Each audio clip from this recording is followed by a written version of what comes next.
Hey happy people, what's up? I'm Jordan. And I'm Joelle. And you're watching A Double Dose of Entertainment. We're here to give you all the latest entertainment news, so let's jump right into our hot topics for this week. Before we jump into our hot topics, we do have to say this is our first episode back of 2013. That is crazy. 1 year ago, we didn't even have this show yet. On TV, of course, it was on the radio, but now we're so excited to be back for our second year, and we have some crazy things in store for you guys. Yeah, over the Christmas holiday, which we've been gone for almost a month now, but over the Christmas holiday, the entertainment world just went crazy. One of the biggest stories, if not the biggest story of almost the entire year, happened in the second to last day of 2012. Kim Kardashian and Kanye West announced that they are expecting a baby. Kimye baby is on the way. The baby is on the way, and I don't know how to feel about this. They announced that Kim is pregnant on December 30th. Kanye West announced it during his concert in Atlantic City. It was kind of an unexpected announcement. They talked about it. She was in her third month of pregnancy, so it was pretty safe for her to announce it. However, they didn't want to do it. Kanye just kind of blurted it out. Kris Jenner, of course, likes to make money off of everything her kids do, so I'm sure she wasn't too happy. Yeah, so we are definitely excited to see what comes of the pregnancy, how she's going to dress while she's pregnant, and of course, we are so excited to see the baby. She is due in July, and they are obviously preparing for the baby. They have about 6 months left to go, and in preparation for the baby, they bought an $11 million mansion together, which I'm not really sure why that surprised so many people. People were tweeting about it, posting pictures, all this stuff about this $11 million mansion they bought. First of all, they're going to live together. They're having a child together and they're in a relationship. And also with the amount of money that each of them make, $11 million in the grand scheme of things is really not that much money for them to spend on a home that they could potentially live in for years to come. Oh yeah, and of course, and we see how Kim acts with her shoes and her closets and stuff on the show, so we know that she's not a small home type person. What did you think she was going to buy? So they bought it. They have the money. It's whatever. Yeah, so we're interested to see if it's going to be a boy or a girl. Will they make money off of the baby? Will they have? Kim says that they aren't going to have any television deals, but we'll see what happens when the baby actually gets here. Kim wants to be Beyonce. Let's just get this straight. Kanye and Jay-Z are clearly best of friends. Made an album together, the whole 9 yards. They're always together. Kim is now kind of in their little posse, so she thinks. I don't think Beyonce has time for her. So Kim, just stop. If you want to make money off the baby, make money off the baby. Your mother does it to you, so you might as well do it to your baby. And you're not going to be Beyonce. She doesn't have time for you. So keep it going and keep it in Kardashian style. Well, speaking of Beyonce, Beyonce is getting ready for a huge year. 2013 has already proven and is continuing to prove that it is going to be a big year for Beyonce, which brings us to our second hot topic. Beyonce's documentary is due to air on HBO on February 16th, and it is called Life is But a Dream, and this is one of the first times that Beyonce is actually sharing a large part of her personal life. She is very private and doesn't really show too much about herself, her relationship, her child, and kind of the behind the scenes things. So this is going to be a very big opportunity for not only Beyonce, but for her fans to kind of get an inside look on her life. It is, and she did get a little bit of a backlash for it because she's producing it, she's directing it, she obviously is starring in it. There's not really writers, but I guess you could technically say she writes her own life, and she's basically just taking the reins with this, which she takes the rein in her own life, so this is no different, but they're saying it's a little bit too much Beyonce. Of course, we don't think that that's possible, but that's what some people are saying, so Beyonce, maybe just watch herself a little bit. Yeah, she's also set to perform at the 2013 Super Bowl on February 3rd in New Orleans, Louisiana. So that's going to be a huge performance. Destiny's Child, the rest of the Destiny's Child members, Michelle Williams and Kelly Rowland, are supposed to be coming out with her. She's having fans perform with her, so this is going to be huge. She just performed at the 2013 Presidential Inauguration.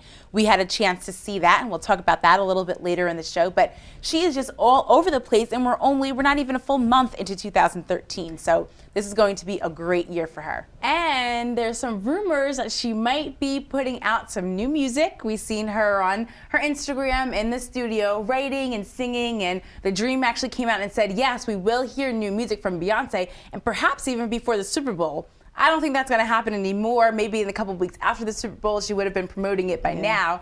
But I don't know, maybe a tour afterwards. That would be incredible. Yes, we are very excited to see what Beyonce has in store for the rest of 2013. The first 2 months have been incredible. The first month and the coming months have been incredible so far. Yeah, she actually, her daughter turned 1 this year also. Blue Ivy is now 1. Her birthday is January 7th, so a couple weeks ago she turned 1. And it's rumored that Jay-Z bought a nursery in the bottom of the Barclays Center. We know that he owns the Knicks. And Nets. And he reportedly spent $1 million on a nursery so that while they're at the games, Blue has a place to sleep and kind of chill out and be quiet and have someone probably else watch her. Yeah, that's incredible. And he said that any of his other friends that have children can, of course, use that as well when they come to see the Nets. Yeah. As we said, Beyonce performed at the 2013 presidential inauguration, and we went to the inauguration. It was an incredible, incredible experience. Yeah, and of course we went, we got to see all the festivities, all Obama being sworn in, Joe Biden being sworn in. But sometimes that stuff, the actual, formalities of the ceremony kind of take a back seat, and people are so obsessed with the fashion of the day of the inauguration. Of course, everyone was waiting to see what First Lady Michelle Obama wore to the inauguration, to the parade, and of course to all the balls. We'll start off with the actual ceremony. She wore a navy blue checkered overcoat by Thom Browne. He's an American designer, relatively young, relatively unknown, and she is known for putting young American designers on the map, just like she did with Jason Wu at the last inauguration. Yeah, it's pretty impressive. Her and Kate Middleton arguably aren't really celebrities. They're both kind of figures that happen to marry people who are in prestigious positions, president and now Duke of Cambridge, technically a prince if you want to call him that. And they are selling out designers like crazy. Michelle Obama is that for America. Of course, Kate Middleton is that for the UK. And as soon as they put something on their bodies, it sells like crazy. And this is no different. Thom Browne, congratulations. I'm sure your collection is sold out right now. Yes. And Michelle Obama did go for the more economical route. She did wear a belt and shoes by J. Crew with a necklace by Kathy Waterman. Some people were saying that, the economy's not doing so hot. Maybe she should be conscious of what she wears, which she always is. She always wears things that are affordable.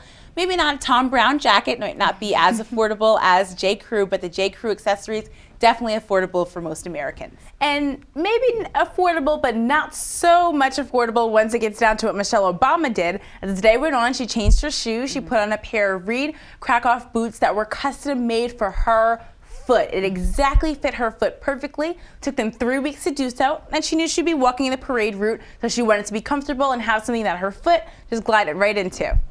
And of course, we were all waiting with bated breath for her to come out for that inaugural ball. President Obama did a great introduction for her, and she emerged from backstage with a radiant, bold red gown designed by American designer Jason Wu, who she picked last time. And they said that Jason Wu before the last inauguration, no one knows who she's going to wear until she actually comes out, not even the designer. So he said he was eating a Domino's pizza, and here she comes out on the inauguration in his gown. Well, of course, I'm sure he wasn't eating Domino's pizza this time, because after the inauguration, after she chose his dress, he came out with a couture line as well as a line for Target because of how popular he had become from Michelle picking his dress, and she did it once again, and the dress was absolutely stunning. Her shoes were by Jimmy Choo. And even arguably more fashionable than Michelle Obama are her 2 daughters, I guess. Just carries along the family line. And we were waiting to see what the girls would wear. We knew they'd be in coats and gloves and stuff. It was freezing outside. But Malia had on a plum-colored J. Crew jacket, so she did go with the J. Crew style going on there. And the hemline of an electric blue dress was poking out of the bottom of her jacket. We don't know exactly what the dress looked like, but we know it was that color. Yeah, and Sasha Obama actually wore a Kate Spade dress with J. Crew accessories. So they all had on something J. Crew. Last time they kept it in J. Crew as well, keeping it domestic and also keeping it affordable. And the thing that's so interesting is that they have all of this that you can research to find out what Michelle wore, what Malia wore, what Sasha wore. And there's one line, the article that I read, one line about what President Obama was wearing, and it said that he had on his shirt, a blue tie, and a suit jacket. Don't know the designer, don't know where he bought it. He could have bought it from like Sears for all we know. They don't really care. They just had that on about him. Yeah, so coming up next, we are going to share some of our clips from the inauguration 2013.